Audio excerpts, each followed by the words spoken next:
Salut la team, ce soir on va parler d'un sujet super intéressant qui nous différencie des animaux. Vous avez peut-être remarqué que quand le poussin naît, il est déjà indépendant, du moins autonome.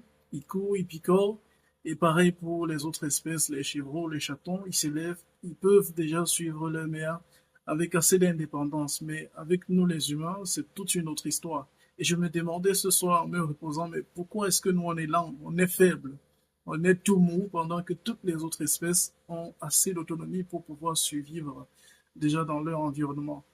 Voilà, nous sommes une espèce qui naît vraiment très démunie, du moins inachevée à mon goût, hein, et on prend des mois, plusieurs mois pour ne serait-ce que pouvoir se mettre debout et survivre individuellement. Et qu'est-ce qui est à la cause de tout ça? Je me suis posé des questions. Du coup, j'ai fait des petites recherches et j'ai eu des hypothèses. Du moins, une hypothèse qui paraît plutôt judicieuse. Et donc, c'est carrément une question de suivi ou bien d'évolution que d'être comme ça à notre naissance. Ce n'est pas anodin. C'est voulu par la nature, mais également par l'évolution de l'espèce humaine. Voyez. Le cerveau humain, lui, il est trop géant et le bassin de la femme qui enfante l'humain est trop rétréci. Et du coup, il y a un dilemme, n'est-ce pas?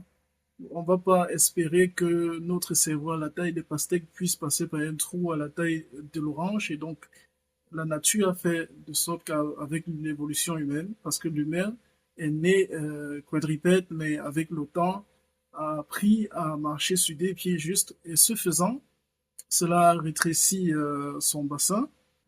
Du coup, si notre cerveau continuait à grossir dans le ventre de maman jusqu'à être prêt à l'emploi, comme chez tous les autres animaux, il pourrait être très difficile de nous enfanter parce que voilà, on a des très gros cerveaux à l'état mature. Du moins, la nature a opté pour la solution, n'est-ce pas, de nous faire naître prématurément. Pourquoi? Parce que voilà, si on essaie avec des très gros cerveaux, du moins des cerveaux accomplis, on ne pourrait pas être facilement enfanté. Et donc, la nature a fait le choix de nous faire naître inachevés et ça prend du temps pour nous de mûrir et devenir indépendants.